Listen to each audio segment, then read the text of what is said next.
എബ്രായ സഭയ്ക്ക് അല്ലെങ്കിൽ എബ്രായ വിശ്വാസികൾക്ക് ദൈവത്തിന്റെ ദാസന്മാരിൽ ആരോ എഴുതിയ ലേഖനം 1-ാം അധ്യായം 1, 2, 3 വാക്യങ്ങൾ നമുക്ക് ഒന്നും കൂടെ വായിച്ചുകൊണ്ട് ആരംഭിക്കാം.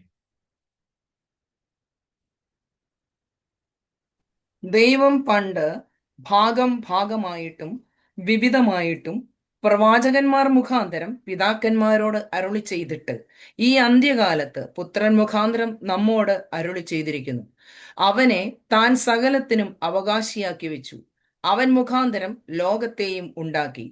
അവൻ അവന്റെ തേജസ്സിന്റെ പ്രഭയും തത്വത്തിന്റെ മുദ്രയും സകലത്തെയും തന്റെ ശക്തിയുള്ള വചനത്താൽ വഹിക്കുന്നവനും ആകൊണ്ട് പാപങ്ങൾക്ക് പരിഹാരം ഉണ്ടാക്കിയ ശേഷം ഉയരത്തിൽ മഹിമയുടെ വലത്ത് ഭാഗത്ത് ഇരുന്നു. സ്തോത്രം.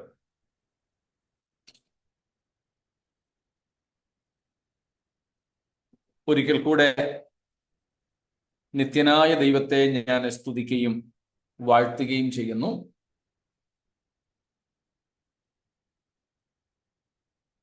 കർത്താവായ യേശുവിലൂടെ നമ്മെ സ്നേഹിച്ച പിതാവായ ദൈവത്തിന്റെ മഹാസ്നേഹത്തിനും സ്തോത്രം, സമ്പന്നമായ കരുണയ്ക്കുമായി ദൈവത്തെ വാഴ്ത്തുകയാണ്. നമ്മോട് കരുണ കാണിച്ച കൃപാകടാക്ഷം നമ്മുടെ മേൽ ചൊരിഞ്ഞ അതിന്റെ ഉറവിടമായ കർത്താവായ യേശുക്രിസ്തുവിന്റെ നാമത്തിലുള്ള വന്ദനങ്ങളെ ഒരിക്കൽ കൂടെ ആദരവോടെ ഏവർക്കും അറിയിക്കുകയും ചെയ്യുന്നു. സ്തോത്രം.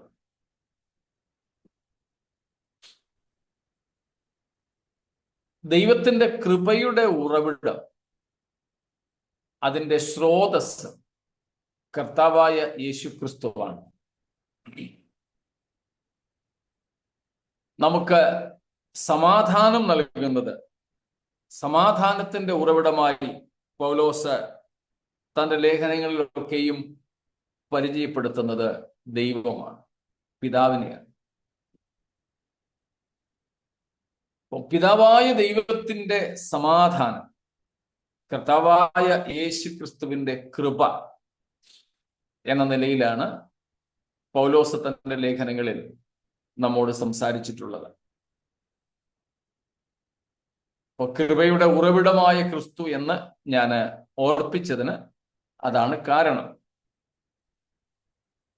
നമുക്കിന്നും ഈ പ്രത്യേക സമയ ക്രമീകരണത്തിൽ കർത്താവിന്റെ സന്നിധിയിലേക്ക് എബ്രായ ലേഖന പഠനത്തിനായി കൂടി വരുവാൻ ദൈവം സഹായിച്ചല്ലോ.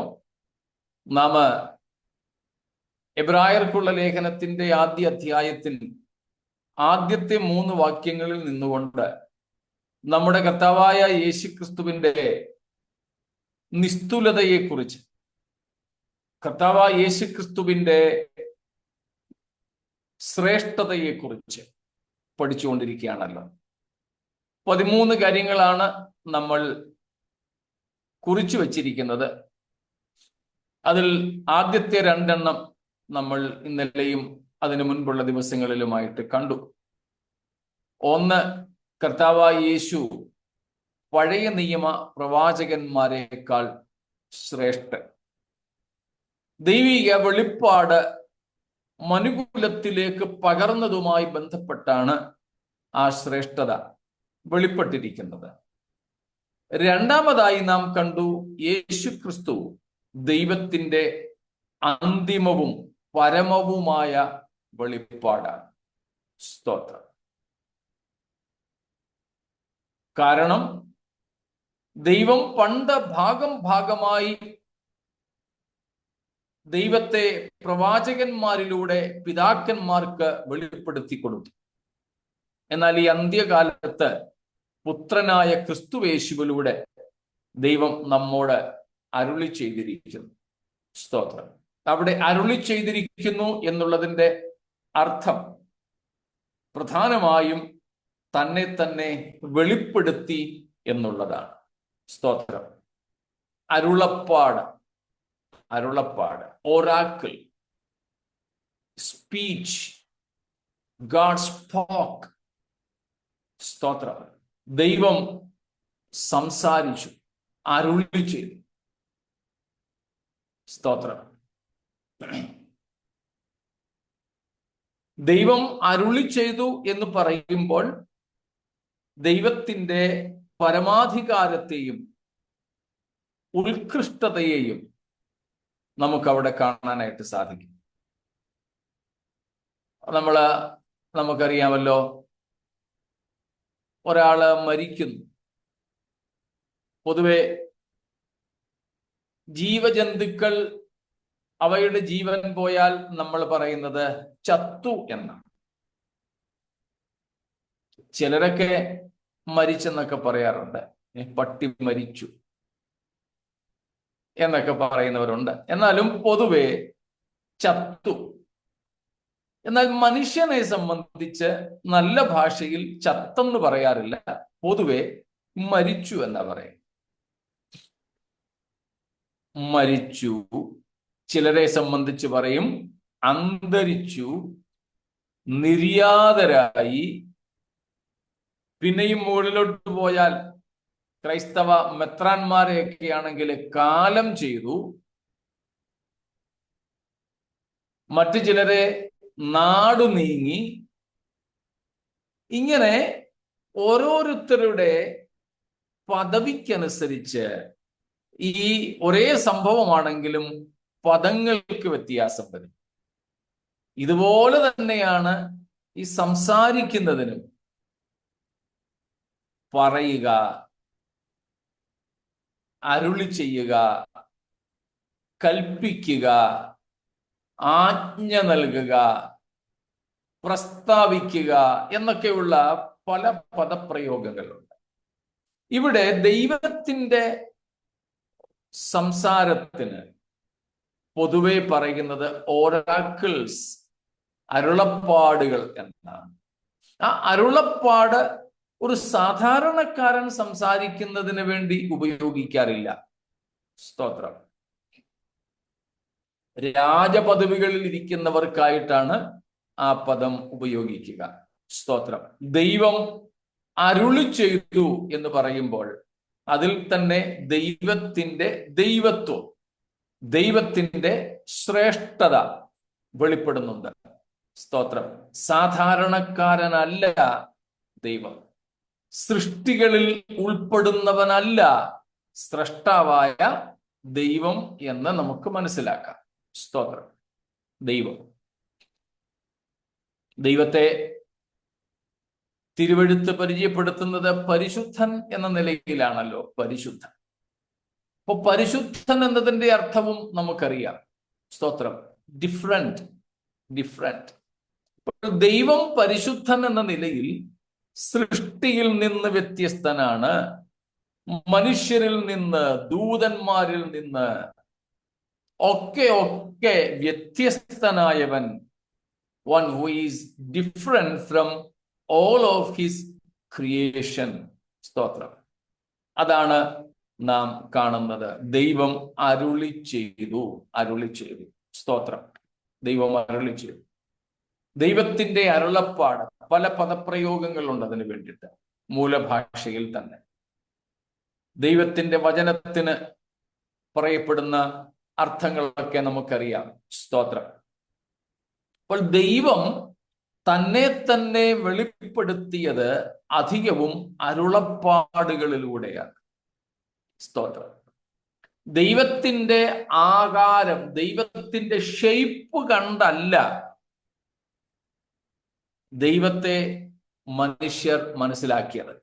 സ്തോത്രം. ആകാരം, ബാഹ്യമായ ശരീരത്തിന്റെ ഒരു പ്രകൃതം കണ്ടിട്ടല്ല മനുഷ്യർ ദൈവത്തെ മനസ്സിലാക്കിയത്. ദൈവം തന്നെ തന്നെ മനുഷ്യർക്ക് വെളിപ്പെടുത്തിയപ്പോൾ ഒരിടത്തു പോലും ദൈവം തന്റെ രൂപം വെളിപ്പെടുത്തിയില്ല. നമ്മള് ആവർത്തന പുസ്തകം 4-ാം അധ്യായത്തിൽ പല ആവർത്തി മുമ്പ് വായിച്ചിട്ടുള്ളത് കൊണ്ട് ആവർത്തന വിരസത ഒഴിവാക്കാൻ ഞാൻ വായിക്കുന്നില്ല. ഓർമ്മ കാണും. മോശ മുഖാന്തരം ദൈവം ഇസ്രായേൽ മക്കളോട് സംസാരിക്കുകയാണ്. യഹോവയായ ദൈവം ഹോരേബ് പർവ്വതത്തിൽ നിന്ന് നിങ്ങളോട് സംസാരിച്ചപ്പോൾ നിങ്ങൾ അവന്റെ ശബ്ദം കേട്ടതല്ലാതെ കണ്ടില്ലല്ലോ. രൂപമൊന്നും കണ്ടില്ലല്ലോ. അപ്പൊ ദൈവം തന്നെ തന്നെ മനുഷ്യർക്ക് വെളിപ്പെടുത്തി എന്ന് പറയുമ്പോൾ ദൈവത്തിന്റെ ബാഹ്യ രൂപമല്ല വെളിപ്പെടുത്തിയത്, ദൈവത്തിന്റെ ശരീരമല്ല ദൈവം വെളിപ്പെടുത്തിയത്. അങ്ങനെ പറയാനാണെങ്കിൽ ദൈവം ആത്മാവാണെന്ന് യേശുക്രിസ്തു തന്നെ പഠിപ്പിച്ചു.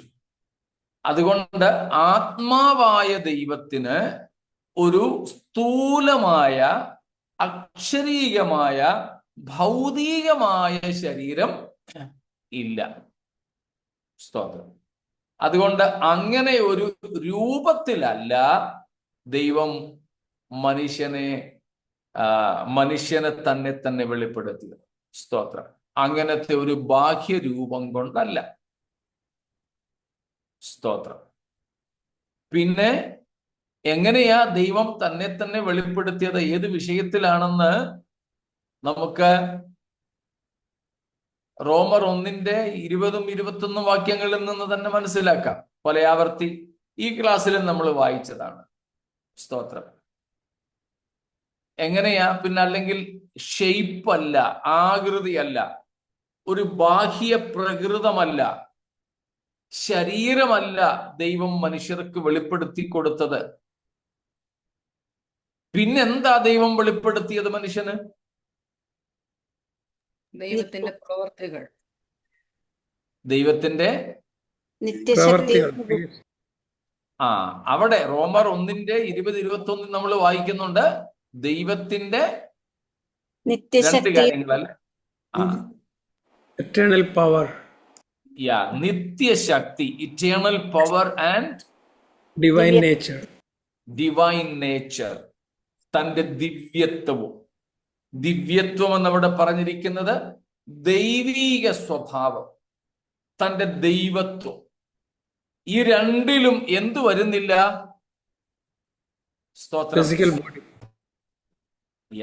ഫിസിക്കലായിട്ടുള്ള, വിസിബിൾ ആയിട്ടുള്ളതൊന്നും വരുന്നില്ല. സ്തോത്രം. ഗാഡ്സ് ഇൻവിസിബിൾ പവർ,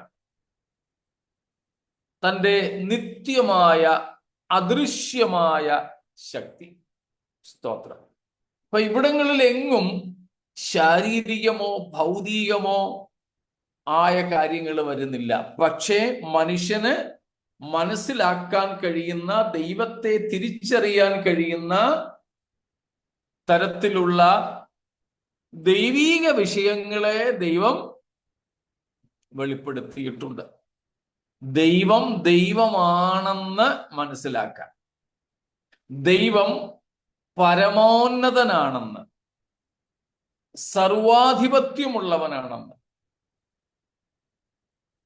നിത്യനാണെന്ന് ഒക്കെ മനുഷ്യന് മനസ്സിലാകത്തക്കതുപോലെ ഉള്ളതെല്ലാം ദൈവം ദൈവത്തെക്കുറിച്ച് വെളിപ്പെടുത്തിയിട്ടുണ്ട്.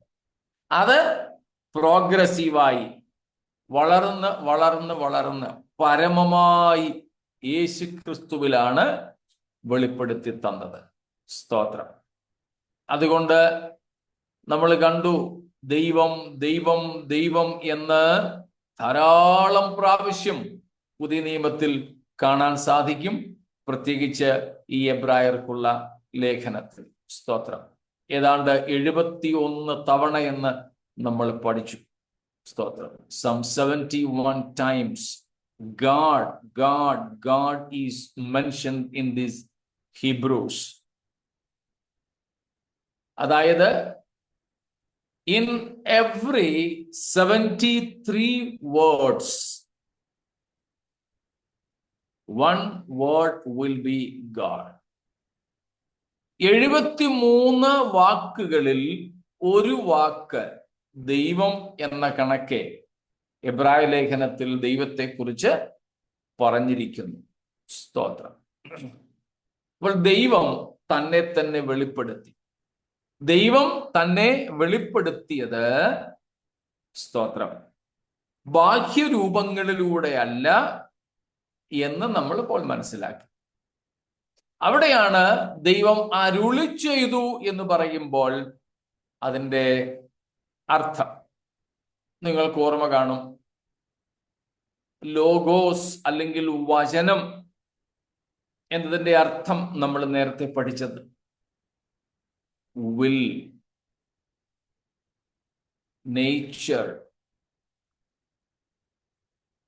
Mind, purpose, reason.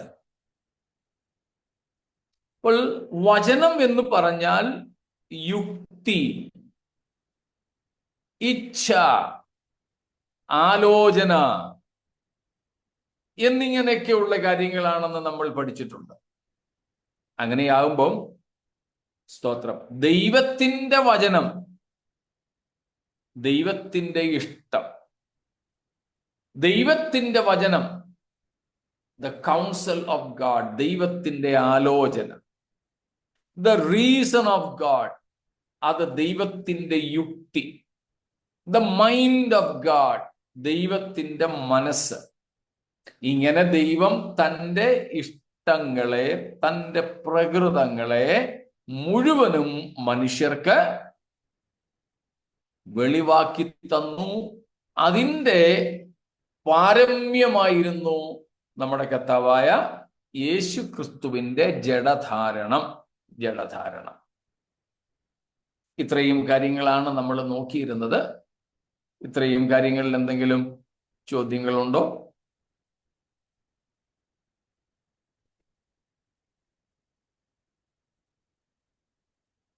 ഒന്നുമില്ലെങ്കിൽ നമുക്ക് മുൻപോട്ട് വീണ്ടും പോകാം.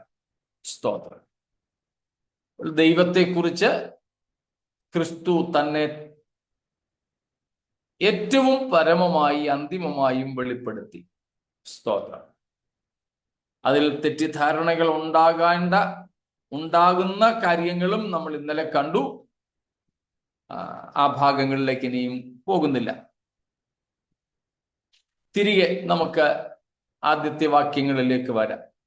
ദൈവം പണ്ട് ഭാഗമായിട്ടും വിവിധമായിട്ടും പ്രവാചകന്മാർ മുഖാന്തരം നമ്മുടെ പിതാക്കന്മാരോട് അരുളി ചെയ്തിട്ട് പിന്നെ ഈ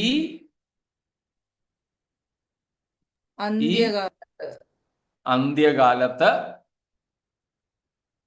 പുത്രൻ മുഖാന്തരം നമ്മോട് അരുളി ചെയ്തിരിക്കുന്നു. സ്തോത്രം.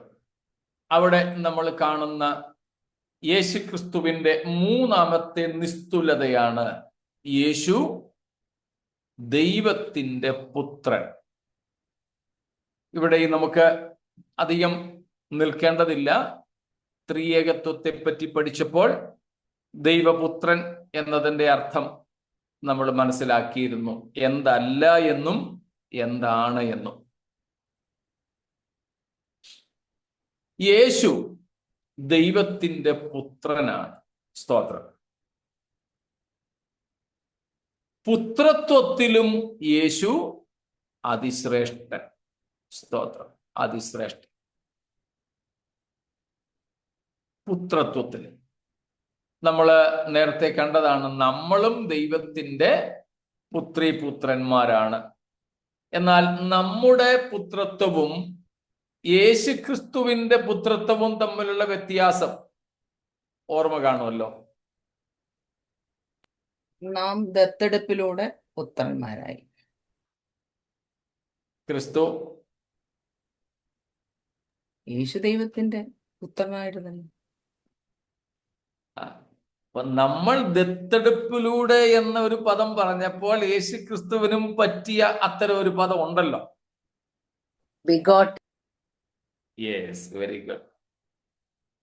Jesus is the begotten Son of God, whereas we are the adopted sons or the children of God. യേശു ക്രിസ്തു ദൈവത്തിൻ്റെ ഏകജാതൻ. മലയാളത്തിൽ ആ ബിഗോട്ടൻ എന്നതിന് തത്തുല്യമായ പദപ്രയോഗം ഇല്ല. സ്തോത്രം. പിന്നെ തർജ്ജമ ചെയ്ത് നമുക്ക് കിട്ടിയിരിക്കുന്നത് ഏകജാതൻ എന്നേ ഉള്ളൂ. ആ ഏകജാതൻ എന്ന് നമ്മൾ പലപ്പോഴും വളരെ ലളിതമായി മനസ്സിലാക്കുന്നത് ദൈവത്തിനാകെ കൂടെ ഒരു മകനെ ഉണ്ടായിരുന്നുള്ളൂ എന്ന അർത്ഥത്തിലാണ്. ഒറ്റപ്പൂരാടം എന്നൊക്കെ നമ്മൾ പറയാറുണ്ട്. ഒരു കുഞ്ഞു മാത്രമേ ഉള്ളെങ്കിൽ സ്തോത്രം, ഒറ്റ ഒരാളെ ഉള്ളൂ എന്നർത്ഥത്തിലൊക്കെ. ഏകജാതൻ എന്ന പ്രയോഗത്തെ നമ്മൾ പലപ്പോഴും മനസ്സിലാക്കുന്നത് യേശുക്രിസ്തു ദൈവത്തിന്റെ ഒറ്റപുത്രൻ എന്ന നിലയിലാണ്. പക്ഷേ ഏകജാതൻ എന്നുള്ളതിന് ഒറ്റ മകൻ എന്നല്ല അതിന്റെ അർത്ഥം. ഏക മകൻ എന്നല്ല അതിന്റെ അർത്ഥം. നമ്മളത് പഠിച്ചിട്ടുള്ളതാ. സ്തോത്രം. ബിഗോട്ടൻ എന്ന് വെച്ചാൽ കൃത്യമായിട്ട് പറഞ്ഞു തരാൻ എനിക്കും അറിയത്തില്ല കേട്ടോ. ഇടയ്ക്കൊക്കെ ഞാൻ പറയുന്നത് പോലെ ഉള്ളിൽ ബോധമുണ്ട്, പക്ഷെ പറയാൻ വയ്യ എന്ന് പറഞ്ഞ പോലെ, സംസാരിക്കാൻ വയ്യ എന്ന് പറഞ്ഞ പോലെ. സ്തോത്രം. So begotten is the concept that the begotten is equal in everything with the Father. It's not only Son. Begotten doesn't mean, or not only means only Son, He alone. No, it's not so. Rather, the Son born with all sorts of equality with the Father, even in existence. സ്തോത്രം. യേശുക്രിസ്തു ദൈവത്തിന്റെ ഏകജാതൻ എന്ന് പറയുമ്പോൾ ഏകജാതനെന്നും ആദ്യജാതനെന്നും പറയുന്നുണ്ട്. ഏകജാതനെന്നോ ആദ്യജാതനെന്നോ യേശുവിനെ വിളിച്ചാലും കേൾക്കുന്നവരുടെ മനസ്സിലേക്ക് എത്തിച്ചേരുന്ന ചിന്ത എന്ന് പറയുന്നത് ആരാ വലിയവൻ?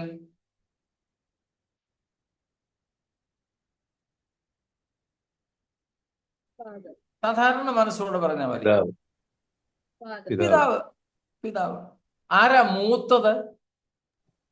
പിതാവ്. പിതാവ്. പിതാവല്ലേ പുത്രൻ. പിതാവിൽ നിന്ന് പുത്രൻ ജനിച്ചു. ഏകജാതൻ. ഓക്കെ, ഏകജാതൻ തന്നെ എടുത്തു. ആദ്യജാതനെ തൽക്കാലം നമുക്ക് മാറ്റി നിർത്താം. ഏകജാതൻ എന്ന് തന്നെ പറയുമ്പോഴും നമ്മുടെ മനസ്സിൽ കോറിയിടുന്ന ചിത്രം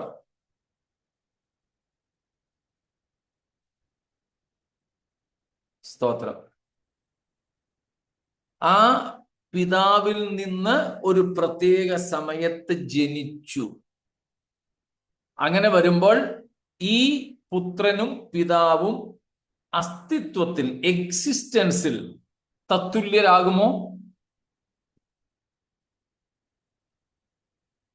ഇല്ല, ആകത്തില്ല. കാര്യം മനസ്സിലാവുന്നുണ്ടെന്ന് കരുതുന്നു. സ്തോത്രം. എന്നാൽ യേശുക്രിസ്തു as the begotten of the Father, he is co-equal in his existence, eternity, and even deity, co-equal. സ്തോത്രം. യേശു പുത്രനാണ്. പുത്രൻ എന്ന നിലയിൽ സാധാരണ നാം മനസ്സിലാക്കുന്നത് പിതാവാണ് പ്രായത്തിൽ മൂത്തത്. ഏതായാലും അപ്പനേക്കാൾ ഇളയതേ വരികയുള്ളൂ മക്കൾ. അങ്ങനെ വരുമ്പോൾ യേശുക്രിസ്തു ദൈവത്തിന്റെ പുത്രൻ ഏകജാതൻ എന്ന് പറഞ്ഞാൽ പിതാവിൽ നിന്ന് ജനിച്ചവൻ എന്ന് പറയുമ്പോൾ ഇവിടെ പിതാവിനേക്കാൾ അസ്തിത്വത്തിൽ താഴെയുള്ളവൻ എന്ന ഒരു ചിന്ത വരും. അത് തെറ്റാണ്. അത് തെറ്റാണ്. സ്തോത്രം. യേശുക്രിസ്തു ആദ്യജാതൻ, ഏകജാതൻ എന്നൊക്കെ പറയുമ്പോൾ അതിന്റെ അർത്ഥം പിതാവിനോട് സകലത്തിലും സമത്വമുള്ളവൻ. സ്തോത്രം. പിതാവിനോട് സകലത്തിലും സമത്വമുള്ളവൻ. എന്തിലെല്ലാം വരെ? തൻ്റെ നിത്യത്വത്തിൽ, തൻ്റെ അസ്തിത്വത്തിൽ, തൻ്റെ അധികാരത്തിൽ. സ്തോത്രം. ആ കാര്യങ്ങളൊക്കെ നമ്മൾ ത്രിയേകത്വത്തിൽ പഠിച്ചതാണ്. ഓർമ്മ കാണുമായിരിക്കുമല്ലോ. അപ്പോൾ അങ്ങനെ യേശു തൻ്റെ മൂന്നാമത്തെ ശ്രേഷ്ഠത ഇവിടെ വെളിപ്പെടുത്തുന്നു. താൻ പുത്രനാണ്. പുത്രനാണ്. പുത്രൻ എന്ന് പറഞ്ഞാൽ എന്തല്ലെന്നും എന്താണെന്നും മനസ്സിലായല്ലോ.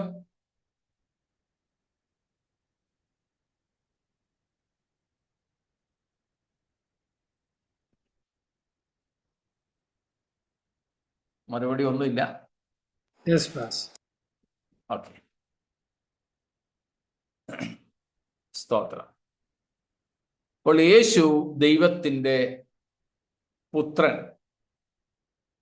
പുത്രൻ എന്ന നിലയിൽ ക്രിസ്തു അതിശ്രേഷ്ഠൻ.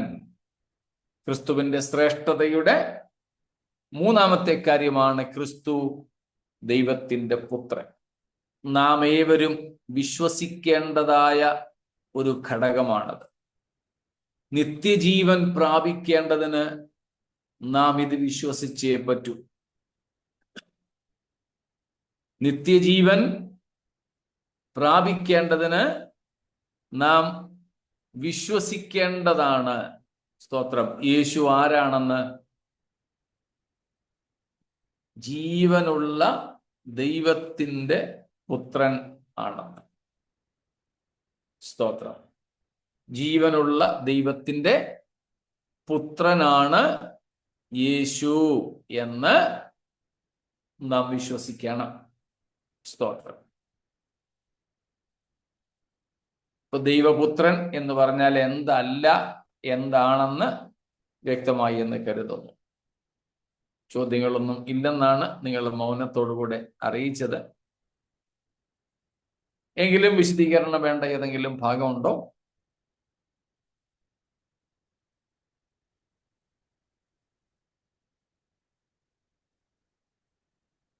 ഒന്നുമില്ല. അപ്പോൾ യേശു ക്രിസ്തുവിന്റെ ശ്രേഷ്ഠതയുടെ മൂന്നാമത്തെ ഭാഗം, യേശു പുത്രൻ. യേശു പുത്രൻ. സ്തോത്രം. ബാക്കിയുള്ളവരെല്ലാം ദാസന്മാരായിരുന്നു. പഴയ നിയമ പ്രവാചകന്മാരെല്ലാവരും ദൈവത്തിന്റെ ദാസന്മാരായിരുന്നു. സ്തോത്രം. നമുക്കറിയാമല്ലോ, നമ്മുടെ വീടുകളിലോ സഭകളിലോ ഒക്കെ മരണം നടന്നാൽ, മരണമോ അല്ലെങ്കിൽ അതുപോലെയുള്ള എന്തെങ്കിലും ഗൗരവമേറിയ സാരമായ രോഗങ്ങളോ കാര്യങ്ങളോ ഒക്കെ നടന്നാൽ വീട്ടുകാരോട് അല്ലെങ്കിൽ അതുമായി ബന്ധപ്പെട്ട വ്യക്തിയോട്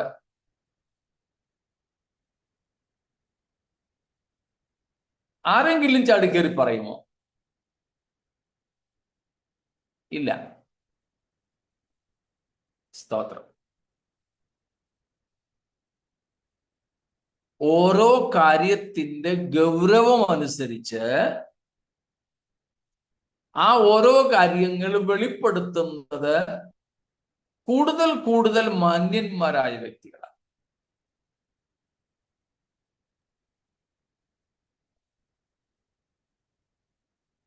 എനിക്ക് ഓർമ്മയുണ്ട്, ഞങ്ങള് ബൈബിൾ സ്കൂളിൽ പഠിക്കുന്ന സമയത്ത്, സെക്കൻഡ് ഇയറിലാണെന്ന് എനിക്ക് തോന്നുന്നത്, ഞങ്ങളുടെ കൂട്ടത്തിലെ ഒരു സഹോദരന്റെ പിതാവ് മരിച്ചുപോയി.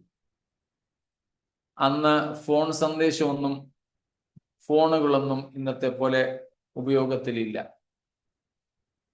ഓഫീസിലേക്കാണ് ഫോൺ അത്യാവശ്യം വല്ലതുണ്ടെങ്കിൽ വീട്ടുകാർക്ക് വിളിക്കാൻ പറ്റുക. അതിന് സമയമുണ്ട്, ഇന്ന സമയം തൊട്ട് 1 മണിക്കൂറോ മറ്റുമാണ് അതിന് തന്നിട്ടുള്ളത്. അന്നേരം കിട്ടണമെന്നൊന്നുമില്ല. ഏതായാലും ഈ സഹോദരന്റെ പിതാവ് മരിച്ചു. രാവിലെ ഒരു ജീപ്പും വിളിച്ച് അവരുടെ വീട്ടിൽ നിന്ന് ആരൊക്കെയോ സെമിനാരിയിൽ വന്നു ഈ മരിച്ച അച്ചായന്റെ മകനെ കൂട്ടിക്കൊണ്ടുപോകാൻ. ഇപ്പോഴും ഞങ്ങൾക്ക് ഓർമ്മയുണ്ട്. ഞങ്ങൾ അറിയുന്നില്ലല്ലോ ഇദ്ദേഹം വരുന്നെന്ന്. ഞങ്ങള് ബ്രേക്ക്ഫാസ്റ്റിന് പോകാൻ വേണ്ടിയിട്ട് ഹോസ്റ്റലിൽ നിന്നും പുറത്തിറങ്ങിയപ്പോഴാണ് ഇവര് വരുന്നത്. അപ്പൊ ഞങ്ങള് ധാരാളം പേര് റോഡിലും മൈതാനത്തുമായിട്ടുണ്ട്. ഞങ്ങൾ അങ്ങോട്ട് മെസ്സിലേക്ക് പോകുന്ന വഴി. അപ്പം മരണവാർത്ത പറഞ്ഞ് ഈ മകനെ കൂട്ടിക്കൊണ്ടു പോകാൻ വന്നയാള് അല്പം വെപ്രാളക്കുട്ടിയായിരുന്നു, എന്താണെന്നറിയില്ല. ഞങ്ങൾ പിള്ളേരെല്ലാം കൂടി ഇങ്ങനെ കൂടി നിന്ന് ബസ്സിലേക്ക് പോയിക്കൊണ്ടിരിക്കുമ്പോഴാണ് ഒരു ജീപ്പ് സാധാരണമല്ലാതെ വന്നു നോക്കിയപ്പോൾ അതിൽ നിന്ന് ഒരാൾ ഇറങ്ങിയപ്പോൾ ഈ മരിച്ച അച്ചായന്റെ മകൻ, ഇദ്ദേഹം തേടി വന്നയാള് ഇവിടെ നിപ്പുണ്ട്. വണ്ടിയിൽ നിന്ന് ഇറങ്ങുന്ന വഴിക്ക് തന്നെ പറഞ്ഞു, ഇദ്ദേഹത്തിന്റെ ഈ മകന്റെ പേര് വിളിച്ചിട്ട്, എടാ അച്ഛൻ മരിച്ചു പോയടാ. കേട്ട ഞങ്ങൾ എല്ലാവരും സ്തംഭിച്ചു നിന്നുപോയി. എങ്ങനെ പ്രതികരിക്കണമെന്ന് അറിയാൻ വയ്യാത്ത ഒരു സ്ഥിതിയായി. ഞങ്ങൾ ചിലപ്പോ ഇപ്പോഴും തമ്മിലൊക്കെ കാണുകയാണെങ്കിൽ പറയും, എടാ അച്ഛൻ മരിച്ചു പോയടാ, ഒച്ചത്തിൽ.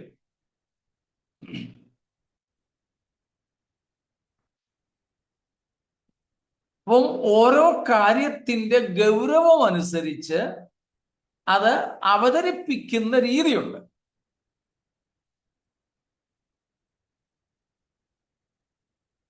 നമ്മുടെ വീട്ടിലൊക്കെ ഒരാളെ കല്യാണം വിളിക്കാൻ വന്നാൽ ഒന്ന് ചായം കുടിച്ചിട്ട്, കല്യാണം വല്ലതും വന്നേക്കണം കേട്ടോ എന്ന് പറഞ്ഞ് പോകത്തില്ല. അതിനൊരു ഔപചാരികതയൊക്കെ ഉണ്ട്. പറയുന്ന വാക്കുകൾക്കും ഒക്കെ. പിന്നെ കുറിയൊക്കെ കൊണ്ടുവന്നെങ്കിൽ എഴുന്നേറ്റ് നിന്ന് 2 കൈ കൊണ്ടും കൂടെ വീട്ടിലെ കാരണവർക്ക് കുറി കൈമാറി അദ്ദേഹവും എഴുന്നേറ്റ് നിന്ന് കുറിയൊക്കെ വാങ്ങി. ഒരു പ്രത്യേക രീതിയുണ്ട് ഇതിന്. ഇവിടെ ദൈവം ദൈവത്തെ വെളിപ്പെടുത്തുകയാണ്. ഏറ്റവും പ്രധാനപ്പെട്ട കാര്യമാണ്. നിസ്സാരമായ കൊച്ചു കാര്യമൊന്നുമല്ല. അതിന് ദൈവം ഉപയോഗിച്ചത്, പരമമായും ദൈവം ഉപയോഗിച്ചത് തൻ്റെ ഏകജാതനെ തന്നെയാണ്. ആ ഏകജാതനെ അയച്ചു, അല്ലെങ്കിൽ യേശു പുത്രനായി വന്നു എന്ന് പറയുമ്പോൾ അതിന്റെ അർത്ഥം മനസ്സിലായല്ലോ. ദൈവം അദൃശ്യ ലോകത്ത് എന്താണോ അത് ദൃശ്യലോകത്ത് യേശു ആയിരുന്നു. Got it?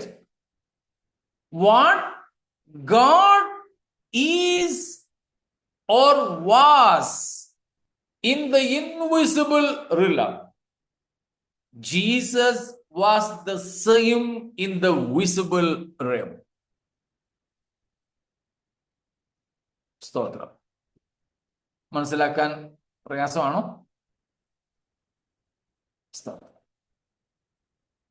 പിതാവായ ദൈവം അദൃശ്യനാണ്.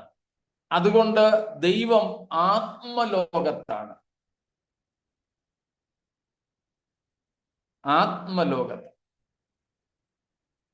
ആത്മലോകത്തെ അദൃശ്യ ലോകത്ത് ദൈവം തന്റെ ദൈവത്വത്തിന്റെ സമ്പൂർണതയിൽ എന്താണോ അതങ്ങനെ തന്നെ ദൃശ്യലോകത്ത് യേശു ക്രിസ്തു ആയിരുന്നു കൊണ്ട് അദൃശ്യനായവനെ നമുക്ക് വെളിപ്പെടുത്തി. അതുകൊണ്ടാണ് യേശുവിനെ ഇവിടെ ദൈവപുത്രൻ എന്ന് വിളിക്കുന്നത്. സ്തോത്രം. ദൈവപുത്രൻ.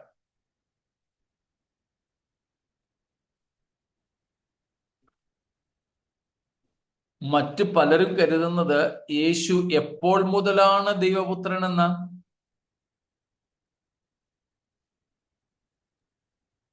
നമ്മളതും ട്രിനിറ്റിയിൽ പഠിച്ചതാ. പലരുടെയും ചിന്ത യേശു ക്രിസ്തുവിന്റെ മനുഷ്യജനനം മുതലാണ് യേശു പുത്രനായത്.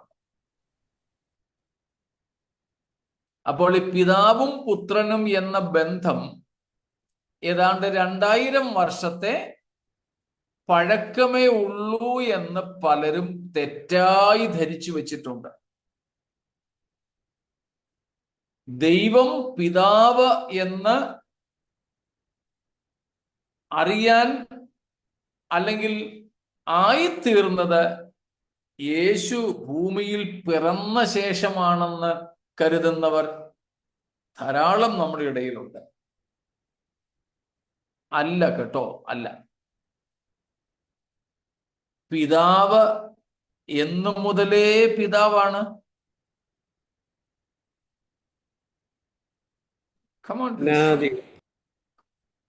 അനാദി മുതലേ. അതുകൊണ്ടാണ് യേശു ദൈവത്തെ നിത്യ പിതാവ് എന്ന് വിളിക്കുന്നത്. സ്തോത്രം. പിതാവ് നിത്യ പിതാവ്. യേശു ക്രിസ്തു ദൈവത്തിന്റെ നിത്യപുത്രൻ. പരിശുദ്ധാത്മാവ് നിത്യാത്മാവ്. സ്തോത്രം. അപ്പോൾ യേശു ദൈവപുത്രൻ എന്ന നിലയിൽ മറ്റുള്ള എല്ലാവരെക്കാളും ശ്രേഷ്ഠൻ. മുൻപോട്ടുള്ള വാക്യങ്ങളിൽ നമ്മൾ മനസ്സിലാക്കും എങ്കിൽ കൂടെ ഇപ്പോഴും ഒന്ന് വായിച്ചു വിടുന്നത് നന്നായിരിക്കും എന്ന് തോന്നുന്നു. 1-ാമത്തെ അധ്യായം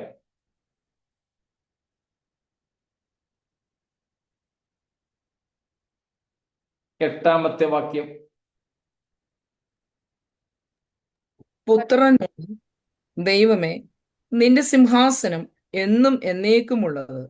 നിന്റെ രാജത്വത്തിന്റെ ചെങ്കോൽ നേരുള്ള ചെങ്കോൽ. സ്തോത്രം. പുത്രനോട് പിതാവ് പറയുക, ദൈവമേ. സ്തോത്രം. നിന്റെ സിംഹാസനം എന്നും എന്നേക്കും ഉള്ളത്. സ്തോത്രം.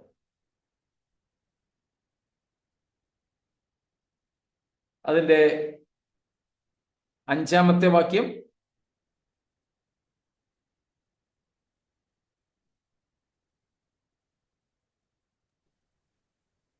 To which of the angels did God ever say, "You are my son, today I have begotten you"? Or again, "I will be to him a father, and he shall be to me a son"? സ്തോത്രം. I have begotten you. സ്തോത്രം. മലയാളത്തിൽ അല്ലെങ്കിൽ നമ്മുടെയൊക്കെ ഭാഷയിൽ ഇന്ന് ഞാൻ നിന്നെ ജനിപ്പിച്ചിരിക്കുന്നുവെന്നേ പറയാൻ പറ്റുന്നു.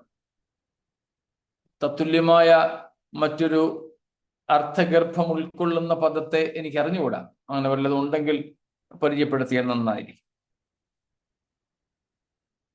സ്തോത്രം. അപ്പോൾ ഇവിടെ യേശുവിനെ നിത്യപുത്രൻ എന്ന നിലയിലാണ് തിരുവെഴുത്ത് പരിചയപ്പെടുത്തുന്നത്. 10-ാമത്തെ വാക്യം.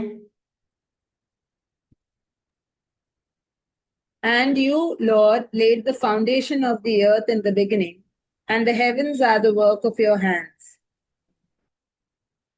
സ്തോത്രം. next verse. They will perish, but you remain. They will all wear out like a garment. 12.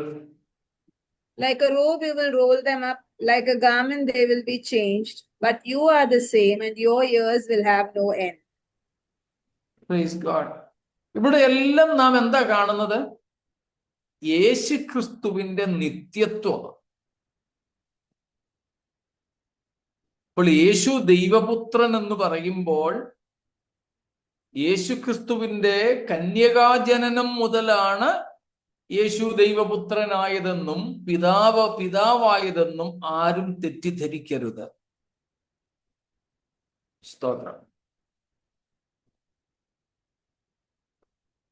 നിത്യനായ ദൈവത്തിന്റെ നിത്യനായ പുത്രൻ. സ്തോത്രം. നിത്യനായ ദൈവത്തിന്റെ നിത്യനായ പുത്രൻ. Praise God.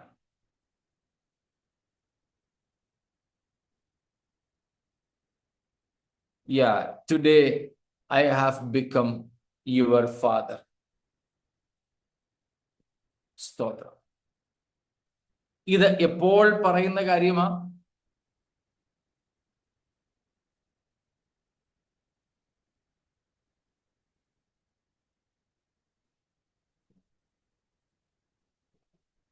രണ്ടാമത്തെ സങ്കീർത്തനത്തിലാണല്ലോ ഇന്ന് ഞാൻ നിന്നെ ജനിപ്പിച്ചിരിക്കുന്നു എന്ന് പറയുന്നത്.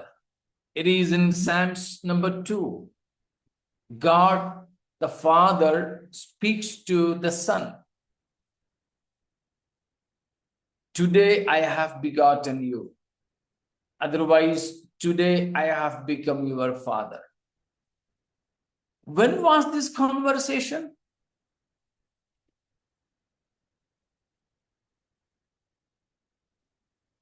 In eternity. In the past eternity. Before the time began. നിത്യതയിൽ പിതാവും പുത്രനും തമ്മിലുള്ള സംഭാഷണമാണത്. ഇന്നലെ നമ്മൾ പറഞ്ഞല്ലോ, നമ്മുടെ ദൈവം പിതാവും പുത്രനും പരിശുദ്ധാത്മാവുമായി ആ ത്രിയേകത്വത്തിൽ തന്നെ രമ്യമായ സ്നേഹമസൃണമായ കൂട്ടായ്മകൾ നടന്നു വന്നു. ഇവിടെ നമുക്ക് ഇതുപോലെയുള്ള ചില വാക്യങ്ങളിൽ അന്നത്തെ അവരുടെ സംഭാഷണം കേൾക്കാൻ പറ്റും. സകല സൃഷ്ടിക്കും മുമ്പേ, സ്തോത്രം, ലോകത്തിന് അടിസ്ഥാനമിടുന്നതിന് മുമ്പേ, സമയത്തിന്റെ തുടക്കത്തിന് മുമ്പേ പിതാവും പുത്രനും പരിശുദ്ധാത്മാവും തമ്മിൽ നടത്തിയ സംഭാഷണത്തിന്റെ ചില എക്കോസ്, ചില മാറ്റൊലികൾ നമുക്ക് കേൾക്കാൻ കഴിയും. അതിലൊന്നാണിത്. ഇന്ന് ഞാൻ നിന്നെ ജനിപ്പിച്ചിരിക്കുന്നു. സ്തോത്രം. ഇന്ന് ഇന്ന് ഇന്ന് എന്ന പല പ്രയോഗങ്ങൾ നമുക്ക് തിരുവെഴുത്തിൽ കാണാം. ഇപ്പോൾ മുൻകാല നിത്യതയിൽ, പാസ്റ്റ് ഇറ്റേണിറ്റിയിൽ പിതാവും പുത്രനും തമ്മിൽ നടത്തിയ സ്നേഹ സംഭാഷണമാണ് നമ്മൾ ഇവിടെ കേൾക്കുന്നത്. അതുപോലെ 110 സങ്കീർത്തനത്തിൽ നമ്മൾ കാണുന്നു എന്താ?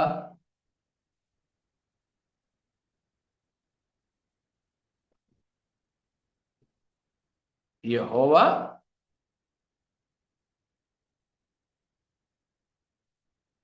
കിട്ടിയില്ലേ? യഹോവ എന്റെ കർത്താവിനോട് അരുളി ചെയ്യുന്നത്, ഞാൻ നിന്റെ യഹോവ എന്റെ കർത്താവിനോട് അരുളി ചെയ്യുന്നത്, ഞാൻ നിന്റെ ശത്രുക്കളെ നിന്റെ പാദപീഠമാക്കുവോളം നീ എന്റെ വലത്തുഭാഗത്തിരിക്കുക. സ്തോത്രം. ഇതും എപ്പോൾ പുത്രനോട് അരുളി ചെയ്ത കാര്യ?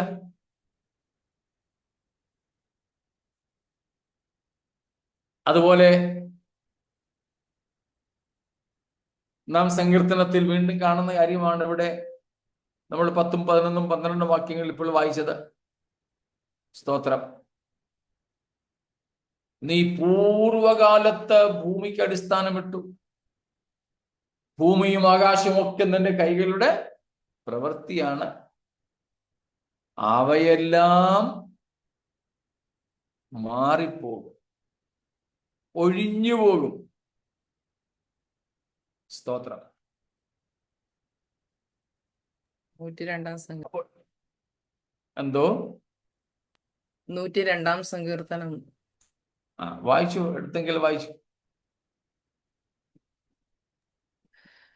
പൂർവകാലത്ത് നീ ഭൂമിക്ക് അടിസ്ഥാനമിട്ടു, ആകാശം നിന്റെ കൈകളുടെ പ്രവൃത്തിയാകുന്നു. അവ നശിക്കും, നീയോ നിലനിൽക്കും. അവയെല്ലാം വസ്ത്രം പോലെ പഴകിപ്പോകും, ഉടുപ്പ് പോലെ നീ അവയെ മാറ്റും. അവ മാറിപ്പോവുകയും ചെയ്യും. നീയോ അനന്യനാകുന്നു, നിന്റെ സംവത്സരങ്ങൾ അവസാനിക്കുകയുമില്ല. സ്തോത്രം. ആരോട് പറയുക?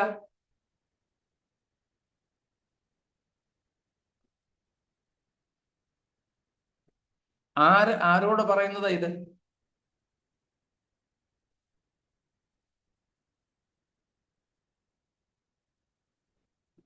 നിങ്ങൾ തന്നെ ഒന്ന് ചിന്തിച്ചിട്ട് പറഞ്ഞു.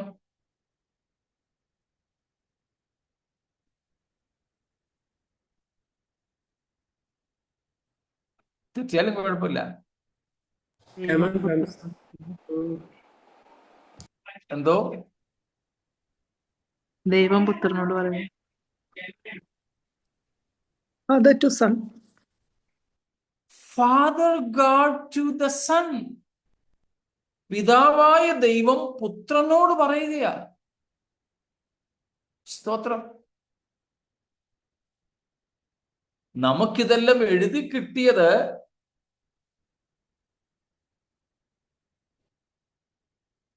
യേശുക്രിസ്തുവിന്റെ ജനനത്തിന് ചില വർഷങ്ങൾക്ക് മുമ്പാണ്.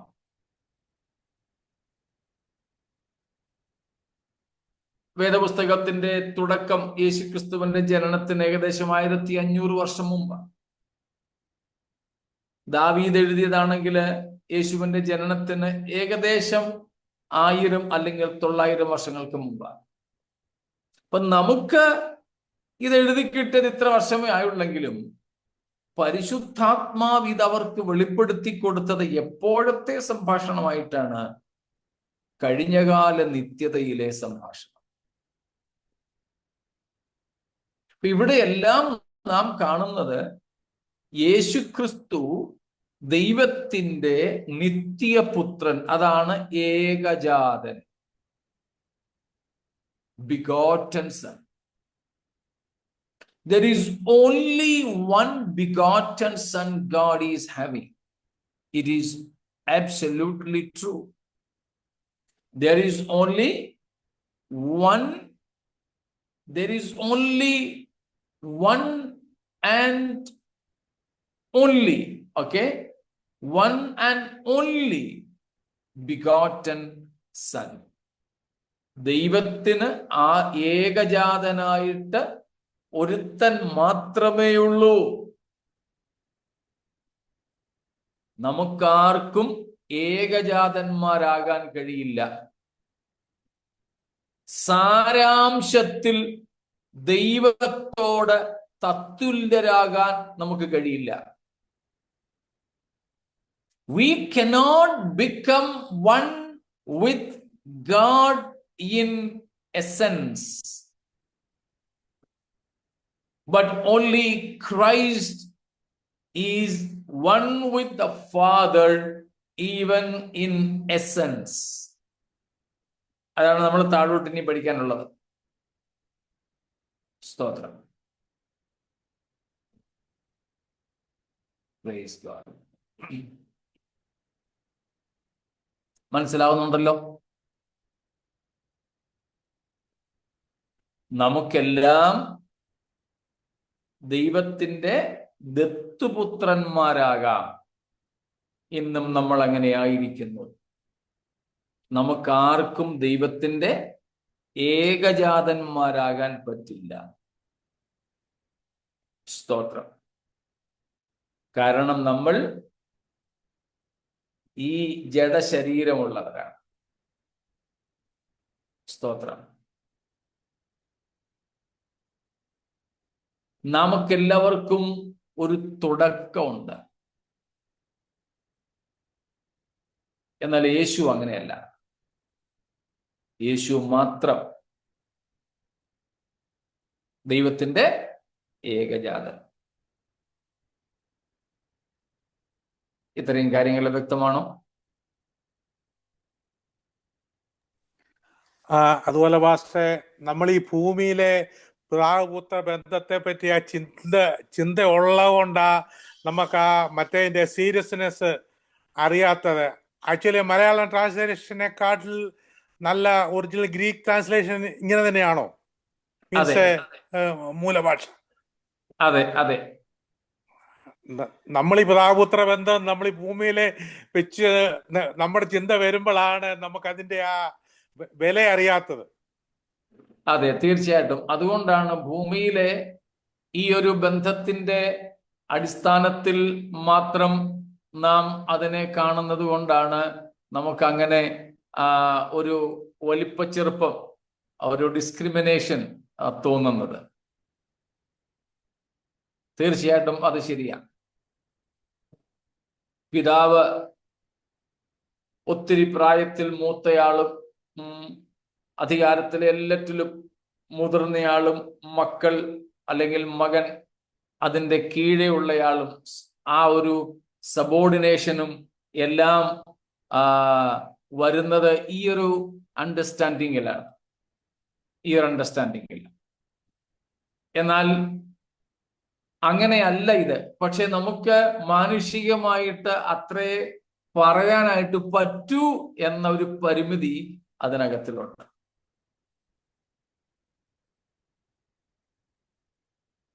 സ്തോത്രം.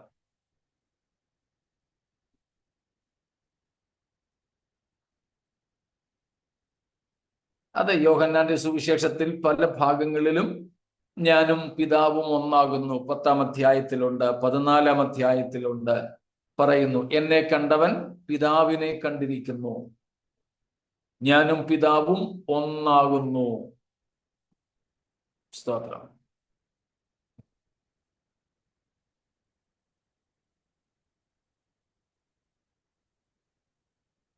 മറ്റെന്തെങ്കിലും?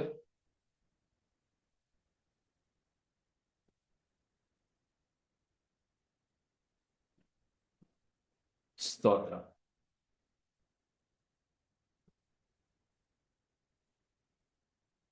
മ്യൂട്ടാ പാസ്റ്റർ ജോസ്.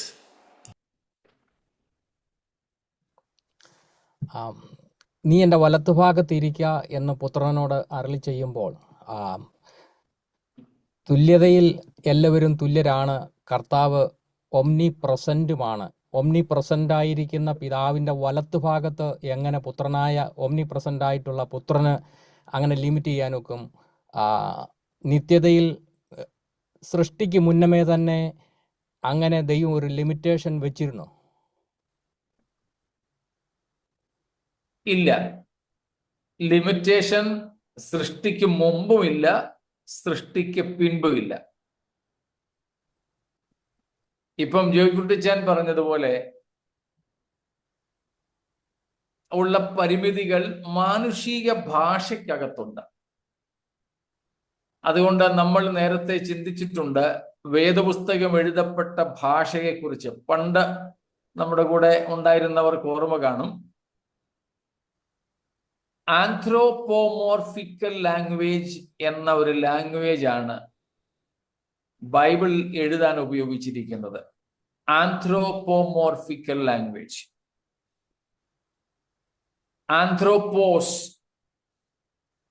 മനുഷ്യൻ, അതിൽ നിന്നാണ് ആന്ത്രോപോളജി, സെക്യുലർ പഠനശാഖയിൽ പോലും ഉള്ള കാര്യങ്ങൾ വന്നിരിക്കുന്നത്.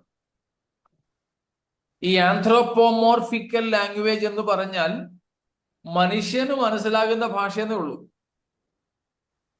മറ്റ് ഹിന്ദി, ഇംഗ്ലീഷ്, ഹീബ്രു, ഗ്രീക്ക് പോലത്തെ ഒരു ഭാഷയല്ല. മനുഷ്യന് മനസ്സിലാകുന്ന ഭാഷയെന്ന് മാത്രം. അപ്പം ഇവയ്ക്കെല്ലാം തന്നെ മാനുഷിക പരിമിതികളുണ്ട്. അപ്പൊ ഞാൻ നിന്റെ ശത്രുക്കളെ നിന്റെ പാദപീഠമാക്കുവോളം നീ എന്റെ വലത്ത് ഭാഗത്തിരിക്ക എന്ന് പറഞ്ഞിരിക്കുന്നത് സർവവ്യാപിയായ പുത്രനെ പരിമിതപ്പെടുത്തുന്ന ഒന്നല്ല. പിതാവിനോട് സകലത്തിലും തത്തുല്യനായ പുത്രനെ പരിമിതപ്പെടുത്തുന്ന അല്ലെങ്കിൽ ചെറുതാക്കുന്ന കാര്യവുമല്ല. അവിടെ നമ്മള് കഴിഞ്ഞ ഏതോ ഒരു പ്രാവശ്യം പറഞ്ഞതാണ്, Jesus Christ when he came into this world in human form, he humbled himself even unto the Father voluntarily. There is, of course, a volunteer submission of the Son of God unto the Father in functional aspects. In functional aspects. ശുശ്രൂഷാപരമായോ ദൗത്യ നിർവഹണപരമായോ പുത്രൻ യേശുക്രിസ്തു തന്നെ തന്നെ പിതാവിന് കീഴ്പ്പെടുത്തിയിരിക്കുക. പിതാവ് പുത്രനെ കീഴ്പ്പെടുത്തിയതല്ല, പുത്രൻ താൻ തന്നെ പിതാവിന് കീഴ്പ്പെട്ടതാണ്. തന്നെ താൻ കീഴ്പ്പെടുത്തിയാണ് കാണിക്കുന്നത്. അത് നമുക്കൊരു പാഠം നൽകാനും കൂടെയാണ്. നമ്മുടെ സബ്മിസീവ്നെസ്, നമ്മുടെ വിധേയത്വത്തെ ഒന്നും കൂടെ ഉറപ്പിക്കാൻ. അതുകൊണ്ടാണ് ആ ഒരു ഹൈറാർക്കി പൗലോസ് പറയുന്നത്. സ്ത്രീയുടെ തല പുരുഷൻ, അല്ലെങ്കിൽ ഭാര്യയുടെ തല ഭർത്താവ്, പുരുഷന്റെ തല ക്രിസ്തു, ക്രിസ്തുവിന്റെ തല ദൈവം. ആ ഒരു ഡിവൈൻ ഹൈറാർക്കി. പക്ഷെ അവിടെ ആ അധികാരത്തിൽ ഉച്ചനീചത്വങ്ങളില്ല. അവരവർ തന്നെ. ഇപ്പൊ നമ്മളെ കല്യാണം കഴിപ്പിക്കുമ്പം പറയാറുണ്ട് ഭർത്താവിനോട്, എടാ മോനെ, നീ അവളെ കീഴ്പ്പെടുത്താൻ പോകരുത് കേട്ടോ. എന്നിട്ട് കൊച്ചിനോട് പറയും, മോളെ നീ സ്വയം അവന് കീഴ്പ്പെട്ടിരിക്കണം. ഇത് നമ്മുടെ കുടുംബജീവിതത്തിൽ പറയുമെങ്കിലും നടക്കാറില്ല. പൊതുവെ ഭാര്യ എല്ലാ സമയത്തും അല്ല, ചില കാര്യങ്ങളിലെങ്കിലും കീഴ്പ്പെടാറില്ല. ഭർത്താവ് പല കാര്യങ്ങളിലും അവളെ കീഴ്പ്പെടുത്താൻ ശ്രമിക്കുകയും ചെയ്യും. അതുകൊണ്ടുള്ള പ്രയാസങ്ങൾ കുടുംബജീവിതങ്ങളിൽ നമുക്ക് കാണാൻ പറ്റുന്നുണ്ട്. എന്നാൽ അങ്ങനത്തെ ഒരു പ്രയാസം ദൈവത്തിന്റെ ബന്ധങ്ങളിലില്ല. അപ്പം അവിടെ പുത്രനെ പരിമിതപ്പെടുത്തുകയല്ല. പുത്രൻ അപ്പോഴും സർവവ്യാപി തന്നെ. പിന്നെ പിതാവിന്റെ വലത്ത് ഭാഗത്തിരിക്കുക എന്ന് പറയുന്നതിനെ അക്ഷരീയമായി നമ്മൾ എടുക്കുകയാണെങ്കിൽ എന്തൊരു കഷ്ടമാ. യേശു 2000 കൊല്ലമായിട്ട് പാവം ഒരിടത്ത് ഇങ്ങനെ ഇരിക്കുക അല്ല. അതിന്റെ അർത്ഥം അതല്ല. നമ്മൾ കഴിഞ്ഞ ദിവസങ്ങളിലും 1000 ആണ്ട് വാഴ്ചയോടും നിത്യതയോടും ഒക്കെ ബന്ധപ്പെട്ട് പഠിച്ചപ്പോൾ ചിന്തിച്ചതുപോലെ ഇന്ന് സകലവും പുത്രന് അല്ലെങ്കിൽ ദൈവത്തിന് കീഴ്പ്പെട്ട് വന്നിട്ടില്ല. ഇനിയും പലതും കീഴ്പ്പെടാനുണ്ട്. ക്രൂശിൽ വിജയം വരിച്ചെങ്കിലും അതിൻ്റെ ഇംപ്ലിമെന്റേഷൻ, നടത്തിപ്പ് ഇതുവരെ പൂർണ്ണമായില്ല. ഒടുക്കത്തെ ശത്രുവായി മരണം നീങ്ങുന്നതോടുകൂടെ അത് സംഭവിക്കും. അതുവരെ ദൈവത്തിൻ്റെ നിത്യ നിർണയത്തിൽ വെച്ചിരിക്കുന്ന സമയത്തിന്റെ പൂർത്തീകരണം കാത്തിരിക്കുക എന്ന് മാത്രമാണ് അവിടുത്തെ അർത്ഥം. അക്ഷരികമായി അതല്ലാതെ ഒന്നില്ല. മറ്റൊന്ന്, നമുക്ക് ഈ പുസ്തകത്തിനകത്ത് അടുത്ത വാക്യങ്ങളുണ്ട്, 4-5 വാക്യങ്ങളിൽ ഇത് വരുന്നുണ്ട്. മഹിമയുടെ വലത്തുഭാഗത്തിരുന്നു. അവിടെ നമ്മൾ അതിന്റെ അർത്ഥം കൂടുതൽ മനസ്സിലാക്കാൻ അന്ന് നമുക്ക് അവസരമുണ്ടാവും. അതുകൊണ്ട് ആ ഭാഗങ്ങൾ അധികം വിശദീകരിക്കാതെ ഞാനങ്ങ് പറഞ്ഞു നിർത്തുകയാണ്. അപ്പം ഇത് യേശുവിൻ്റെ സർവവ്യാപിത്വത്തെ പരിമിതപ്പെടുത്തുന്നതല്ല. ഇപ്പോഴും ക്രിസ്തു സർവവ്യാപി തന്നെ. ക്രിസ്തുവിനെ കീഴാക്കി കാണിക്കുന്നതുമല്ല. എന്നാൽ ക്രിസ്തു തന്നെ പിതാവിന് കീഴ്പ്പെടുത്തി കൊടുത്തിരിക്കുന്നു. അതുകൊണ്ടാണ് ക്രൂശിലെ മരണത്തോളം അനുസരണമുള്ളവനായി യേശു ഇരുന്നു എന്ന് ഫിലിപ്പിയർ 2-ാം അധ്യായത്തിൽ പൗലോസ് പറഞ്ഞിരിക്കുന്നത്. അത് വോളണ്ടിയർ സബ്മിഷൻ ആയിരുന്നു. ഗതസമനയിലും നാം അത് കാണുന്നു, മുൻകാല നിത്യതയിലും നാം അത് കാണുന്നു. അതാണ് 40-ാം സങ്കീർത്തനം 6, 7, 8 വാക്യങ്ങൾ. മുൻകാല നിത്യതയിൽ പിതാവിന് പുത്രൻ തന്നെ വിധേയപ്പെടുത്തിയതാണ്. അതിന്റെ പാരമ്യമാണ് ഗതസമനയിൽ നമ്മൾ കണ്ടത്. എങ്കിലും ഞാൻ ഇച്ഛിക്കും പോലെയല്ല പിതാവേ, അങ്ങ് ഇച്ഛിക്കും പോലെ. തന്നെത്താൻ കീഴ്പ്പെടുത്തുകയാണ്. അപ്പോൾ അത് യേശുവിന്റെ സബ്മിസീവ്നെസ് സ്വയം ഏറ്റെടുത്തതാണ്, തന്നെ കീഴ്പ്പെടുത്തിയതാണ്. അല്ലാതെ പുത്രനും പിതാവും തമ്മിലുള്ള ഉച്ചനീചത്വങ്ങളല്ല അവിടെ. യേശു വലത്തുഭാഗത്തിരിക്കുന്നു എന്നതുകൊണ്ട് യേശുക്രിസ്തുവിന്റെ സർവവ്യാപിത്വം പരിമിതപ്പെടുകയുമല്ല. അത് മുൻകാല നിത്യതയിൽ പറഞ്ഞതാണെങ്കിലും അത് ഇംപ്ലിമെന്റ് ആകുന്ന സമയം എന്ന് പറയുന്നത് യേശുവിന്റെ സ്വർഗാരോഹണ ശേഷമാണ്. യേശുക്രിസ്തുവിന്റെ ക്രൂശീകരണം, ഉയർപ്പ്, സ്വർഗാരോഹണം, തേജസ്കരണത്തിന് ശേഷമുള്ള കാര്യമാണ് അത്. പ്രവചിക്കപ്പെട്ടത് നേരത്തെയാണ്. പുത്രനും പിതാവും തമ്മിലുള്ള സംഭാഷണവും കഴിഞ്ഞകാല നിത്യതയിൽ സംഭവിച്ചതാണ്. പക്ഷേ അതിൻ്റെ പ്രായോഗികത വരുന്നത് ക്രിസ്തുവിന്റെ തേജസ്കരണാനന്തരം. അത് നമ്മൾ 4-5 വാക്യങ്ങൾ കൂടുതലായിട്ട് മനസ്സിലാക്കാൻ അവസരമുണ്ട്. സ്തോത്രം. സമയം നമ്മുടേത് ഒത്തിരി പോയതുകൊണ്ട് മറ്റേ ബൈബിൾ ക്ലാസ് അവർ കാത്തിരിക്കുന്നത് കൊണ്ട് ഞാൻ അങ്ങ് നിർത്തിക്കോട്ടെ. ആകയാൽ സ്തോത്രം, പിതാവായ ദൈവത്തെ നമുക്ക് വെളിപ്പെടുത്തി തന്ന പുത്രനിലൂടെ നിത്യജീവനെ പ്രാപിച്ച് ആ മഹത്വത്തിലേക്ക് നമുക്കും എത്തുവാൻ നമ്മെ തന്നെ പിന്നെയും സമർപ്പിക്കാം. ഈ വചനങ്ങളാൽ ദൈവം നമ്മെ അനുഗ്രഹിക്കുമാറാകട്ടെ. ദൈവത്തിന് സ്തോത്രം.